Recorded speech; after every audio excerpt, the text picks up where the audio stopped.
જૂનાગઢથી જગદીશ નવરંગભાઈ વસાવડા બોલું છું. મારા વાઇફ મીનાક્ષી જગદીશ વસાવડા કે જેઓ છેલ્લા સતત 7 થી 8 વર્ષથી એક ડાબી બાજુની સાઈડની માનસિક અસરથી પીડાતા હતા. બોમ્બે સુધી પણ જઈ આવ્યો.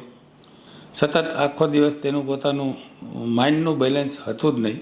છેલ્લા 6 મહિનાથી એ આંખે દેખાવાનું બંધ થયું. એટલે જૂનાગઢની અંદર મેં હાટકેશ હોસ્પિટલના સંપર્ક કરવાથી મને ખ્યાલ આવ્યો કે આમાં પથ્થરીઓ મોતિયો છે અને જે જૂનાગઢમાં ઓપરેશન શક્ય નથી. આ પડદાના ડૉક્ટર સાથે રાખવા પડે અને ઇમરજન્સીમાં તાત્કાલિક પડદાના ડૉક્ટર પાસે રાજકોટ અથવા અમદાવાદ જવું પડે. મેં અમદાવાદ ખાતે મારા મિત્ર શ્રી વિપુલભાઈ વસાવડાનો સંપર્ક કર્યો કે ભાઈ મારે અમદાવાદ આવવું છે તો અભયભાઈની હોસ્પિટલમાં ઓપરેશન કરાવવાની ગણતરી છે અને મારા રિપોર્ટ હું મોકલું છું. તો તેમને તાત્કાલિક પોતે ડૉક્ટર સાહેબનો અને અહીંના જે સ્ટાફ છે તેનો સંપર્ક કર્યો અને મને અમદાવાદ આવવાની તારીખ આપી હતી.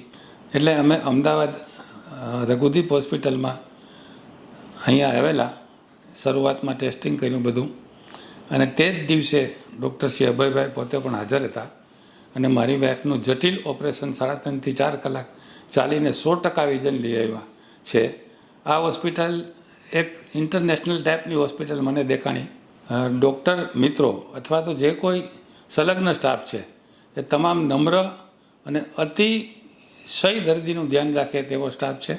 ઓપરેશન બાદ ડૉક્ટર સાહેબે મને અભયભાઈએ કીધું કે 100% વિઝન આવી જશે અને ખરેખર મારી વાઈફ 2 જ કલાકની અંદર તમામ કલર ઓળખવા માંડી.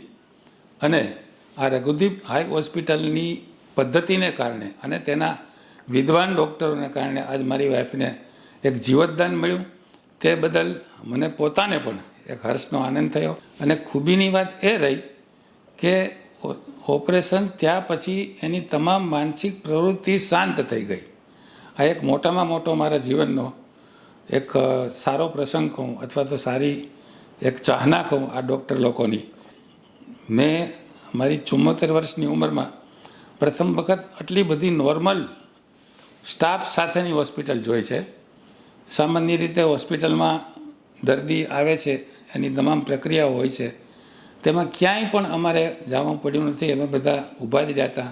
સ્ટાફે તમામ વ્યવસ્થા કરી અને ઓપરેશન સાઇટ સુધીથી ઓપરેશનની પરિપૂર્ણ તપાસ કર્યા સુધીનો અમને જે આનંદ થયો છે તે માટે હું શ્રી રઘુદીપ હોસ્પિટલના સ્ટાફ અને શ્રી અભય વસાવડાનો જીવનભર ઋણી રહીશ.